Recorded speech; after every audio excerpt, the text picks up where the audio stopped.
তো চলে এসেছি আবার একটা নতুন ভিডিওর সাথে। আজকে আমি তোমাদের সাথে শেয়ার করব গতকাল রাতে ডিনারের জন্য বানিয়েছিলাম ঘুগনি আর রুটি। তো সেটাই ভাবলাম চলো তোমাদের সাথেও শেয়ার করে ফেলি।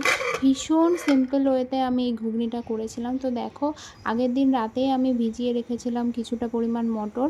এবার মটরটাকে ভালো করে ধুয়ে জল দিয়ে প্রেসারে বসিয়ে দিলাম সেদ্ধ করে নেওয়ার জন্য। 2টো সিটি মেরে নিয়েছি।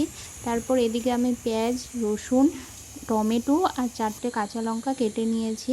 কিছুটা পরিমাণ পেঁয়াজ, টমেটো আর রসুনটা মিক্সিতে দিয়ে একটু বেটে নেব, পেস্ট করে নেব। আর আদা রসুনের পেস্টও করা আছে।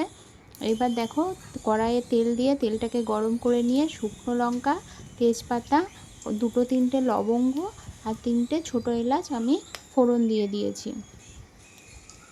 এবার তেলটা একটু ভালো করে ফোড়নটা হয়ে গেলে আমি এর মধ্যে একে একে দিয়ে দেব কাঁচা লঙ্কা আর পেঁয়াজ কুচি, যেটা একটু পেঁয়াজ কুচি রেখেছিলাম সেই পেঁয়াজ কুচিটা আমি দিয়ে দেব।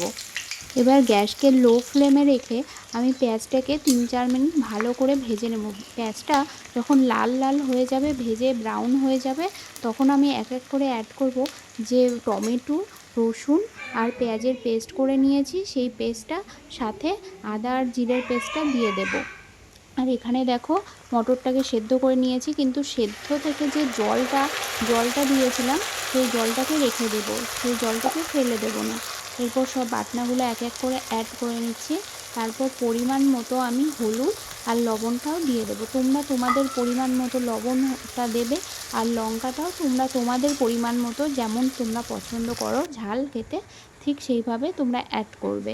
তো আমি সব কিছু অ্যাড করে নিলাম। এবার ফ্লেমটাকে মিডিয়াম ফ্লেমে রেখে ভালো করে মশলাটাকে কষিয়ে নেব। 5-7 মিনিট ভালো করে মশলাটাকে ভেজে নেব।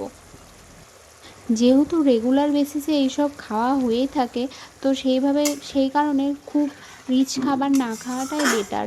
আমার মনে হয় খুব সিম্পলভাবেও খুব সুন্দরভাবে রান্না করা যায়। তো দেখো, আমি এখানে অন্য রকম কোনো এক্সট্রা কোনো মশলা ইউজ করিনি, সব সিম্পল রেগুলার যেগুলো ব্যবহার হয় সেই জিনিসগুলো দিয়েই করেছিলাম, আর খেতেও ভীষণ টেস্টি হয়েছিল। তো দেখো পুরো ভিডিওটা। এবার দেখো, মশলাটাকে ভালো করে ভাজা হয়ে গেছে, মশলা থেকে পুরো তেল ছেড়ে দিয়েছে। এরপর আমি ভিজিয়ে সেদ্ধ করে রাখা মটরটাকে মশলার মধ্যে দিয়ে ভালো করে মশলা দিয়ে মেখে নিয়েছি। এবার ফ্লেমটাকে একদম লো ফ্লেমে রেখে কিছুক্ষণ আরও 10-12 মিনিট ভালো করে করে নেব। আর সেদ্ধ করার সময় মটরের যে জলটা ছিল সেটাকে রেখে দিয়েছিলাম, সেই জলটাই এবার এই মটরের মধ্যে দিয়ে দেবো। তোমরা একদম ঠান্ডা জল ইউজ করবে না, মটরের জলটা রেখে দিলে সেই জলটা দিলে ভীষণ টেস্টি হয়। হ্যাঁ, আর তার সাথেও যদি আরও একটু জল প্রয়োজন মনে হয় তাহলে একটু পাশে গরম জল করে নেবে। তো দেখো, জল ঢেলে দিয়েছি। এবার ভালো করে ঘেঁটে এখানে জলটাকে ফুটতে দিয়ে দেব। তোমরা যেমন ঝোল রাখতে চাও, যেমন পরিমাণ ঘন বা পাতলা রাখতে চাও, সেই হিসেবে জলটা দেবে। আর এখানে দেখো, রুটিরও ডো বানিয়ে নিয়েছি, সাথে রুটিও করে নেব। এদিকে রুটি প্রায় হয়েই এসেছে, আর ওইদিকে ঘুগনিও হয়ে এসেছে। তো নামানোর আগে সামান্য পরিমাণ গরম মশলা দিয়ে ভালো করে ফুটিয়ে নামিয়ে নেব। তো দেখো, পুরো রেডি। তো ভিডিওটি তোমাদের কেমন লাগলো অবশ্যই কমেন্ট করে জানাবে, আর ভালো লেগে থাকলে লাইক, কমেন্ট আর শেয়ার করতে ভুলো না। আমার পরিবারে নতুন হলে ফলো করে পাশে থেকো।